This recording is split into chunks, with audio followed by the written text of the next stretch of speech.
I feel like I'm living the story of the shoemaker's daughter, where he was the best shoemaker in the village and yet his daughter didn't have any shoes. As an interior designer, people expect my bedroom to be like straight out of Architectural Digest, and in reality, this is usually what it looks like.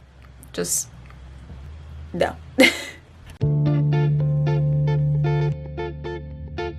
Hello stranger and welcome to my channel. My name is Kelsey, which you already knew because I put my name on the title. I've only made about like, I don't know, 8 videos so far, and all the YouTube gurus say that you need to pick a niche in order to, I don't know, like narrow down your audience and grow faster. But I suffer from severe commitment issues and a lack of concentration, so I basically just like to make videos about whatever I'm feeling that day, whether that be veganism, interior design. So instead of deciding the exact direction of my YouTube channel, I'm just gonna make whatever I feel like that day. And today is interior design related to something. And that's because I took some time off of work and I'm back. This is my first week back and I'm excited to get back into it and actually like work for a living. This is gonna be a really casual, chatty video, nothing too crazy, no special effects, but there will be, of course, the occasional meme that I edit in later. In this video, I'll be telling you about my interior design journey, how I got into it, and then go into more detail about my specific job, my responsibilities, and what I do day to day. Finally, I'll be giving you some of my tips if you are interested in becoming a professional interior designer. Just a little preface before I get into the video. When I say professional interior designer, I don't mean I have a lot of followers on Pinterest and I decorate my room with white paint and plants, and now I'm telling other people how to decorate their room with white paint and plants. I am a professional working in the corporate interior design and architecture industry. I have 2 degrees. I have both a bachelor's and a master's degree of interior architecture and design from Drexel University, and I have a couple years of experience. So I would like to think that I have some credibility. At least I hope I do. I'm hoping to give people who are interested in becoming an interior designer, whether you're looking into going to school for it, or if you're a working adult and you just find it interesting. If you are currently an interior designer or already a student in an interior design program, then I hope that maybe my experiences can help you in whatever journey you're going through right now. Leave me a comment down in the box and we can learn from each other. As I say this, I'm moving my mouse so that my boss doesn't think I'm not working, because I'm not working. Hey boss, this is my lunch break, I promise. So I'm just gonna get right into it. When I was a child, I was always really creative. I was always interested in art. My mom was a Boy Scout leader for my little brother, and so my job was to help her set up all the little crafts. So I was a crafts kid. We were a crafts family. Not only that, I always loved taking art classes through elementary, middle, and high school. I was always in some kind of art class. Of course, they tell you that you can't do anything realistic or professional or make any money as an artist. So I always thought that was just a hobby for me, and that being some kind of creative field was not really feasible. In addition to being a really artistic and creative kid, I am 100% an OCD perfectionist. The reason why I am so terrible at painting and sculpture and all those other really loose mediums is because when I draw, I'm like up against the paper. Seriously, this close. The third portion of my personality I would consider to be my most embarrassing trait. I was, and still a little bit today am, obsessed with The Sims. And I'm sure you know what that game is. If you don't, honey, you've been living under a rock. But The Sims is essentially this life simulator game where you can build homes and, I guess, simulate real life and get a job and make money. When you say it out loud, it doesn't actually sound that fun. But trust me, it was. And I spent hours and hours and hours playing The Sims when I was little. I would build the house and then I would scrap the family and start all over again and build a new house. Because I loved doing that in my free time, and because I was such a perfectionist, and I actually was really good at math too, I always thought that being an architect would be such an amazing job. Right out of high school, I applied for a bunch of different colleges, kind of put my feelers out to a couple other architecture specific schools, and one in particular was Penn State. I was accepted to Penn State's School of Architecture program. When I went to go visit that school, I had like a mild panic attack. Apparently, when you are studying architecture at any school, you have 0 free time. You have 0 time for activities. You have 0 time for socialization. It is work, work, work, work, work, work, work. As an incoming freshman, I knew that partying was going to be a vital aspect of my future adult life, and I was not willing to give that up yet. So instead of accepting my place in an architecture school, I settled for a state school upstate in New York that was a little bit cheaper, and I just studied liberal arts. While I was at Oneonta, I basically did a lot of partying. I was always a good student. I never skipped classes and stuff, but I never took any classes that were really that challenging. And I also said I was an art major with a design concentration, which doesn't really mean anything when you're not going to an actual art school. For me, that meant I was taking basic classes in painting. I was taking basic classes in like color. I would take a couple art history classes. Like there really wasn't any rhyme or reason to it. I wasn't really learning anything. About halfway into my second year at Oneonta, I actually had a realization that, oh my God, I have to graduate in 2.5 years and I have no idea what my job is gonna be and I am not qualified to do anything. I considered going back to the architecture program, but I still was really intimidated by the workload and I didn't know if I was committed enough to commit to that. I didn't actually think that interior design was a job. I hadn't really heard of anybody who was an interior designer, but my mom actually suggested the idea to me because it mixes architecture and art and fuses them together. It's a little less intense school-wise and it's more creative than you would be if you were just an architect. And I was like, you know what, bitch? You wanted something here. So I made my decision and I knew I was gonna transfer to a school that had an interior design program. I applied and got into, and of course accepted, Drexel University. Drexel is an amazing private school located in Philadelphia, and I just can't say enough good things about it. And I'm not just saying that because I went there, I'm saying that because I really truly believe that their program is one of the best. The main thing that drew me to Drexel was they have a co-op program where for at least 6 months, depending on your major, you could have to do more co-ops, you could just have one co-op, but essentially a co-op is a full-time internship. It could be unpaid or it could be paid, but most of the internships are paid, especially if you are in a higher demand industry like my industry. I was able to get so much working experience before I even graduated, and that just like stepped me up from the competition. That is the main reason that I was so attracted to Drexel and why so many other people are also. Drexel is known for being very expensive. I think it's like $40,000 to $60,000 in tuition per year, but because they're so expensive, they give a ton of scholarships. Sorry, I just gotta move my mouse. Another thing I love about Drexel is the balance of their coursework. There are some schools that do a lot of technical skills, and there's some schools that do mainly conceptual, which is like more, how do I explain the word conceptual? You're training your artistic eye to see color, balance, form, basic art concepts basically. Drexel's on a quarter system instead of a semester system. So there's 4 quarters per year instead of 2 semesters, which means you are taking double the amount of classes as everybody else in the world that's on a regular semester-based system. Another thing is that we don't get summers off. The only people that get summers off are freshmen, which was really a hard pill for me to swallow, and it makes you go a little crazy at times. Back to the classes. The kinds of classes that I was required to take were a combination of foundation art classes, which is like drawing, color theory, and shape and balance and stuff like that. Skills related to architecture and interior design specifically, like how to properly draft and draw floor plans. Technical skills such as learning the programs that we need to build these in 3 dimension, modeling programs like Revit, CAD, all that stuff, as well as like Photoshop and InDesign. Some other extracurricular classes that they encourage you take, but it's not necessary for you to take. Graphic design classes. I always took a couple graphic design classes. Furniture classes. I've made 3 actual furniture pieces that I now have in my apartment. Wood shop, welding, sustainability is a big one. People minor in sustainability. I actually took a wine class to count as a master's credit, and I somehow convinced my advisor that I needed to take a wine class because if I ever went out to lunch with a client, I would need to order a bottle of wine and I would need to know what that wine is. And she didn't really give a shit, so I took the wine class. I got a C- in wine class.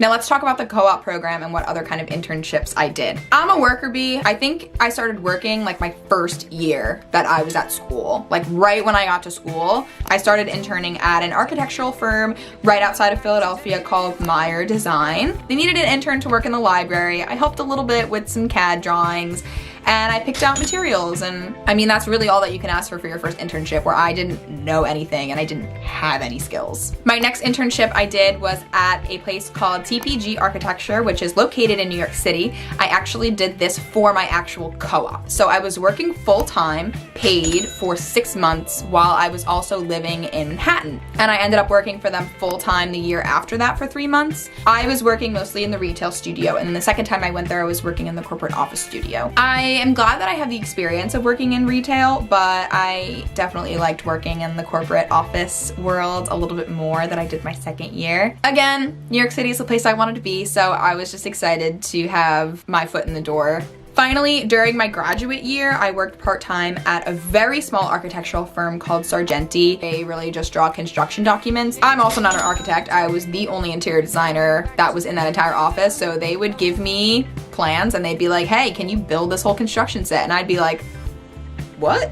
That was a little bit of a struggle, and they were like, yeah, you're doing a great job, and I was like, you better check my work. If I didn't already mention this, while I was at Drexel, I earned my bachelor's of interior design and my master's of interior architecture and design, which is essentially the same exact thing. It just sounds a little bit fancier. And when I tell people I'm an interior designer, they're like, oh, like Joanna Gaines. I'm like, no, not like Joanna Gaines. I feel like every basic bitch in the world got cable TV and learned what shiplap was, and now Joanna Gaines is spewing out of every little inch of society. Next, we'll talk about me looking for jobs after school. Even before I graduated, I reached out to all of these firms that I was interested in, and even some that I wasn't interested in. I knew I wanted to do corporate office work, but I wasn't gonna be picky as my first job out of college. In addition to putting my feelers out for new companies, I also reached out to all of my old coworkers and my old bosses.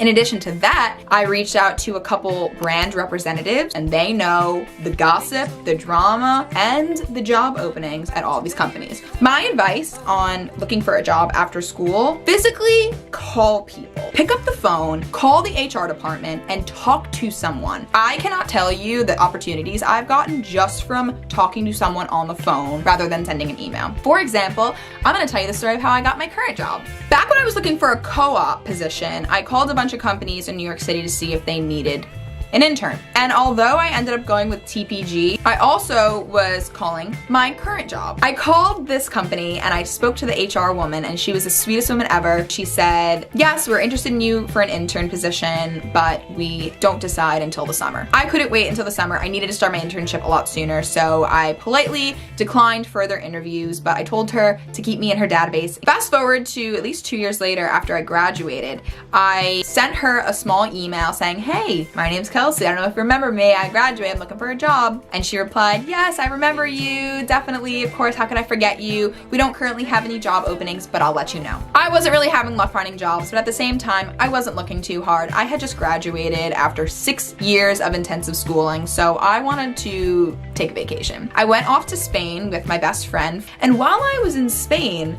I think I was a little drunk at this point too. At 4 o'clock in the morning, I got a phone call from this HR woman. And on the phone, she was like, oh my God, please tell me you don't have a job yet. I know, like, I have a master's and you're looking for a full-time position, but we are in desperate need of an intern to work in our corporate office studio. And I thought, okay, I don't have a job. I might as well make a little bit of money than no money. I was probably working at that firm for 3 weeks before they offered me a salaried position. I love my job. I love the company I work at. I love the people that I work at. And I'm in the exact studio and doing the same work that I actually was looking for. So that's my little story about how you need to call people and you need to talk to them on the phone because they will remember you. We are going to break for a quick public service announcement. If you think that you are going to become an interior designer and you're all of a sudden gonna have 1 million followers on Instagram and have your own Magnolia home book and, you know, be rich and famous, you are surely mistaken. Of course that can happen, but it takes a lot of hard work and it takes a lot of luck, and clearly it's not easy because I have yet to do that also. Don't expect to make a lot of money your first couple of years. I'm a big supporter of breaking the stigma around money. It is no secret that women make a lot less money than men, and we need to fight for equal pay. But I am questioning how that's possible if there is a stigma around people talking about what they make. If I make a certain amount of money and my friend who is at my exact same position and has my exact same degree making either significantly less or significantly more, how are we supposed to know that we're getting paid fairly or not? So I'm gonna break that right now, and I'm gonna tell you that I made a starting salary of $60,000 per year. Keep in mind, I have a master's degree. We get it, bitch. You have a master's degree. Jeez. I came from a reputable school, and I also am living and working in New York City, one of the most expensive places to live. If I were to start in Philadelphia without a master's degree, just my typical bachelor's degree from Drexel, I would be expecting to make between $45,000 and $50,000 per year. Of course, it all depends on your company and your job title, and of course, the location that you're living and working in. As for my specific job title, cut it out, all right? Sit. My specific job title is interior designer, and I work in the corporate office studio. Corporate office meaning I help design offices of all kinds, from law offices to bank offices to offices like Google. My basic job responsibilities are really anything that my boss tells me to do. More specifically, I make a lot of presentations. I do a lot of floor plan layout, specifying furniture, finishes, and I use a lot of CAD and Revit. Revit especially, which if you don't know about it, it's a 3D modeling program where you can essentially build a whole building in 3D form. It's really not as glamorous as people think. Now let's talk about you. If you are interested in becoming an interior designer, here are some of my tips and my advice that I would give to you. Let's talk about the 2 ways that you can become a professional interior designer.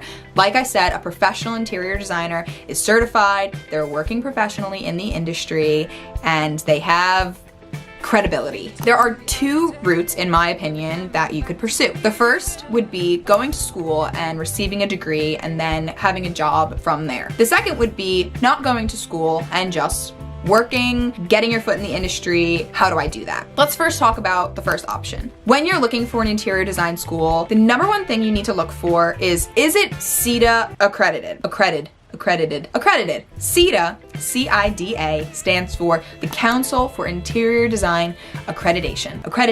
It's accreditation. This essentially tells the world that this school has a very specific interior design program, and not all schools are CIDA accredited. Next, find a school that offers either a co-op or some kind of internship program. Having real world working experience is probably the thing that employers are gonna ask for the most. Having variety is super, super important. Of course, you don't know which sector specifically you wanna get into yet in terms of design, so it's really important that you dip your toe in lots of different buckets of water. When I first went into the program, I truly thought I wanted to do residential. I wanted to be an independent residential interior designer, and now I know I suck at that. Next, before you accept anything into any school, look at their courses and look to see if there is that balance of technical skills, creative skills, and real world skills. Like I said before, I love Drexel's balance. I thought I had a lot of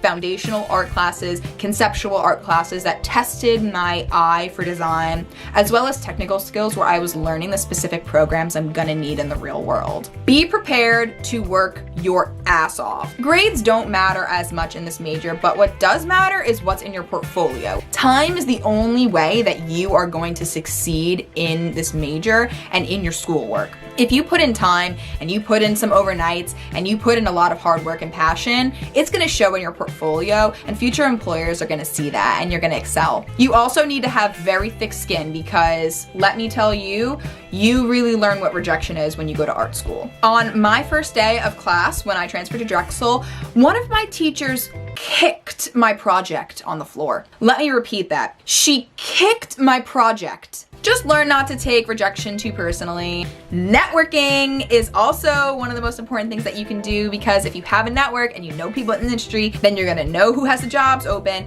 and they're gonna give it to you, and it just do it. Join organizations like IIDA or IVCEC. They're all interior design organizations, and you can join early as a student. This is a great way to meet people in the industry from other companies, other reps. And finally, if you went to school for interior design and you are currently working at a firm or some kind of company, I would highly suggest that you take the NCIDQ. This is a national certification for interior design. It basically is your piece of paper that says, I am a real interior designer and I know what I'm doing. It's something that you put in your little email chain. It just gives you more credibility. One thing to note, you can't take all of the sections until you have been working for a certain amount of years in the industry. You can start taking part of it while you're a student, and I know people that have done that.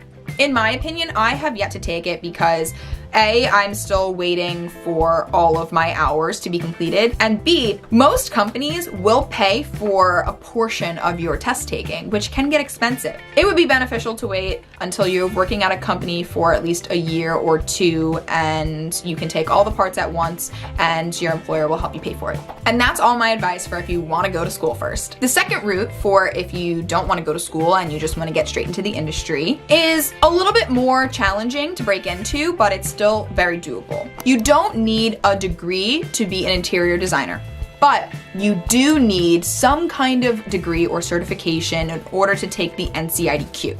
There are some schools that offer accreditation classes or shorter programs where you can become a certified interior designer, but you still need some kind of schooling in order to take that test. If you want to get right to working, here's some places that you could work to break into the industry. First, you can work at showrooms. I know a ton of people who started working in showrooms, whether that be a furniture showroom, a material showroom. They go to the firms and show products, they go to the trade shows, and they can even be a part of those interior design organizations I mentioned before. There's a reason why a lot of people that either their first year out of school or while they're still in school work at showrooms or work in something with materials or products, because it's a big part of what we do.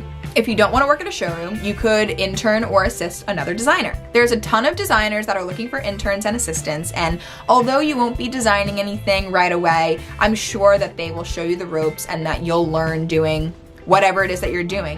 Even if that's bookkeeping or attending meetings with them, organizing their schedule, you're still gonna learn a lot about how they do it and what they do. If you don't wanna go to a four-year college, you can take smaller certification exams or you can attend other classes. I know schools like the New York School of Interior Design, they do their schooling on a class-by-class basis, so you don't have to sign up for a full semester. You can kind of take classes here and there if you want, or whatever you're interested in. In addition to that, you can take other certification exams such as LEED, which is Leaders in Energy. It's a sustainability thing. I have it, and I should know what the name of it is. It essentially means that you are a sustainability pioneer in the world of design and architecture, and you are going to fight for sustainability of the building future, which is very important. You can also take the WELL exam, which is essentially the same thing, but WELL is more related to the health of people in buildings. Again, these are just little certifications that will show your employer like, hey, I have some knowledge in the industry and I have some skill. I can contribute something to your team. I think that's it for that. You can do it. If you really love it and you really want to do it, you can do it. You'll find a way. And if you decide later on that this is what you love and you want to go back to school, that's always an option in the future.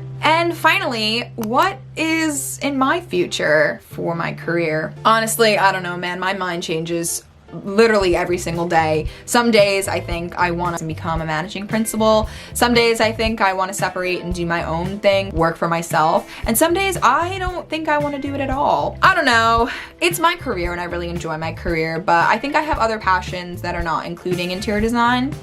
So you'll have to stay tuned to find out. For the meantime, I already have my LEED certification, but I will be studying for my NCIDQ this coming year and probably look into taking the WELL exam also. Please leave me a comment down in the comment section if you are interested in becoming an interior designer. Let me know if any of this helped you at all. And if you're already an interior designer, welcome to the club.